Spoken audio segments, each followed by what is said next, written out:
Greetings, investigators. My name is Detective Sins, and welcome to another installment of Synopsins. Today we're covering a horror comedy movie from 2011 titled The Cabin in the Woods. Watch out for spoilers, and let's get into the video. The film starts off with a young woman named Lynn approaching two middle-aged men, Sitterson and Hadley, to inform them of an incident that occurred at the Stockholm facility. And whoop, now we're introduced to a group of best friends: Dana, the sexy, nerdy girl who falls in love with her professor; Jules, the girl who just colored her hair; Kurt, Jules' boyfriend; Holden, the jock of the group; and Marty, the smoke lover. They are preparing to spend the weekend together at Kurt's cousin's hometown.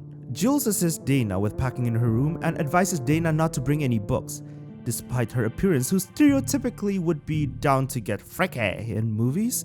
She's still the bookworm of the group. They rush to the rendezvous point as soon as Marty arrives. Off they go in the RV as a man stares at them from a rooftop. They stop for fuel and ask for instructions on the way. Mordecai, an elderly man, assists them to refuel and gives them directions. He tells them about the Buckner house that is always for sale. Mordecai warns them that they must mind their gas usage when returning home. Now, as much as I'd like to remind everyone to not listen to strangers, if the stranger is giving you advice, you might want to keep that in mind.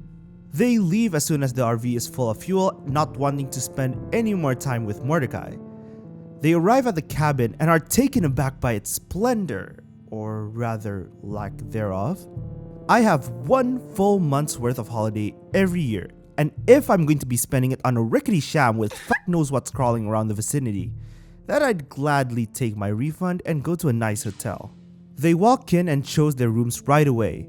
When Holden walks into his room, he notices a painting of a cow that has been butchered by people in the woods. Holden is horrified by the painting and sets it down. He is unexpectedly treated to a wonderful sight. There is a one-way glass behind the painting that connects to Dana's room. Dana, who is completely unaware of what is going on, changes her clothes. Oh yeah, look at that. Holden mustered every last ounce of common sense he has left and intervenes before Dana removes all of her clothing. They gather in Dana's room to examine the mirror, and Marty explains that everyone wanted their own interrogation room during the war. It seems logical that the cabin, which appears to be hundreds of years old, was utilized by people during the war. We can tell from inside the facility building that they are being watched. They poisoned the teens before they headed to the cabin. Jules, for example, was poisoned by the hair dye she used. All of the facility's employees have gathered to bet on the destiny of the teens in the cabin, like kids betting their lunches on whether their English teacher is going to ramble on and on about her lifeless marriage throughout the study period. Truman, a new agent, believes the situation is unfair because Sitterson and Hadley appear to comprehend the problem. So now they're playing truth or dare in the cabin. Jules is challenged by Marty to tease the wolf's head on the wall. After Jules accomplishes this challenge, they are all taken aback when the basement door unexpectedly opens. Jules then dared poor Dana to go downstairs and remain there till morning. Dana walks down to the basement and is surprised to find a realistic painting of a girl. Then suddenly, she screams. When Jules, Kurt, Holden, and Marty hear Dana's screams, they run down to the basement. Marty urges them all to go back upstairs, but they are enthralled by the objects they have discovered. "Guys, listen to this," Dana says as she turns their gaze. Dana starts reading the contents of the diary she discovered. The writer's mother had been murdered by her father, and the writer was looking for a means to save her family. On the following page, there are Latin sentences. Marty tries to persuade Dana not to read the phrase, but Kurt insists on hearing it. Dana pronounces the words aloud. Unbeknownst to them, zombies begin to appear not far from the cabin. They make the decision to go upstairs. Marty has a feeling that something is wrong with Jules and Kurt. The reason for this is that Jules appears to be more on, despite the fact that he is always kind to them. Dana brushes off Marty's claims and tells him that he is high. Jules and Kurt run into the woods and do the fracas, thanks to Citizen and Hadley for activating the pheromones fog, assuming that's what it was. There is no evidence of a consistent and significant behavioral response to pheromones since the 1970s. That being said, if there's horny gas that has been developed for commercial use, call me. A zombie appears and stabs Jules' hand with a knife as Jules enjoys Kurt's touch. Kurt tries to save Jules, but the zombies manage to split her head from her body. Hadley appears to be collecting Jules' blood in a bowl. It appears that Jules and the others will be sacrificed. In the cabin, Marty hears noises outside and decides to check.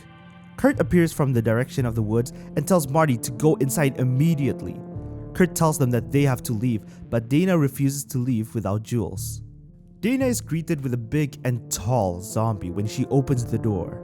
They close and lock the door with tremendous effort. However, the zombie manages to break down the door, so Kurt instructs Marty, Dana, and Holden to go back to their room. When Marty discovers a camera, he learns that they are being watched, but the zombies manage to take him into the woods and kill him. Marty's blood is gathered in a bowl as well. Dana, on the other hand, is fighting zombies in her room until Holden comes to save her. Dana and Holden heads down to the basement where the writer's father murdered the family. A zombie manages to stick his weapon into Holden's back and drag him up. Dana takes a knife and stabs the zombie repeatedly until it, quote-unquote, dies. Well, you see, the term die here is as loose as my grandma's underwear. Because you can't really kill a zombie, can you? They're already dead. The entire point of a zombie is that it can move even without a soul. So in what universe can you kill a zombie twice? The answer to that is this movie, The Cabin in the Woods. They ran to the RV as soon as possible while Citizen and Hadley are panicking at the facility building since the tunnel that connects the outer world to theirs has not been destroyed. Unfortunately, Citizen is faster and destroys the tunnel just as Kurt is about to pass through. Kurt tries a different way to seek help. He jumps across the ravine on his dirt bike. However, the ravine is blocked by an invisible wall. Kurt crashes the wall and also dies. Kurt's blood pools into a bowl and passes through an engraving, just like Jules and Marty's. Dana and Holden are the only ones left. Holden suggests that he go as far as he can until he finds a way out. As Holden reminds Dana that they must stick together, a zombie, who has been hiding in the RV, stabs Holden in the neck with a knife. Then the RV sinks into the river. Look, at this point I don't even know what to say. Like, not only is the zombie able to die twice, but it also has the cognitive ability to wait and strike with a knife at the best possible time. The first one was stupid enough, but this is just plain dumb. I hereby officially certify this moment as a sin. Dana is able to escape the water, but a big zombie attempts to kill her. People within the building facilities are celebrating. Dana, the virgin, appears to be optional to successfully finish the ritual. Hadley receives a call from his supervisor informing him that one of them is still alive. As the stereotype goes, Marty arrives when Dana was just about to be attacked by a zombie. Chivalry is not so dead yet, unlike the other people in the group. They then spotted an elevator, which might I add is incredibly out of place considering the context. Both of them decide to enter the elevator and, you guessed it, more monsters.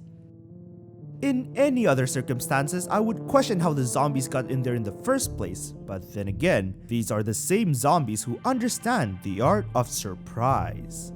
The elevator then arrives at what seems to be a hotel lobby. Hadley was there and dispatched the military forces to execute Dana and Marty.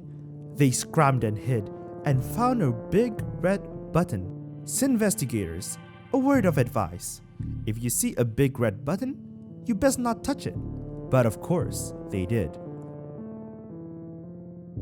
All hell breaks loose. Monsters go on a rampage and kill everyone they could get their grimy hands on. Hadley took the L and said YOLO after fulfilling his dream of getting killed by a merman. Citizen, being the half-rotten angel that he is, opens an escape hatch for Dana and Marty, but Dana accidentally stabs him. What can I say? Karma's a bitch. Marty and Dana find themselves in a room filled with character outlines. Dana realizes the outline are about them. A lady, whom I presume to be the director, appears and explains the ritual, which requires youths in order for the Ancient One, whatever that is, to remain beneath them. Dana is persuaded by the lady to kill Marty in order to rescue the world, but she is attacked by a werewolf and drops her gun. Marty attempts to seize the gun, but the lady intervenes. They get into a furious fight until the lady is killed by the zombie girl from the diary. Marty kicks both of them into the Hall of Gods. The film ends as the old gods reach the surface and a massive hand smacks into it and slams down the ground. What? In conclusion, how do you survive such a situation? Honestly, the movie didn't give much information on that. Everyone eventually dies. However, I'll tell you how I deal with the situation. The answer is, I don't, because I live in the middle of nowhere and I don't have friends to begin with. Thank you guys so much for watching this video. If you like this video, go ahead and click that like button down below. Subscribe if you want to see more ridiculous shit just like this, and ring that bell to get notified whenever we post a new video. So investigators, you are dismissed.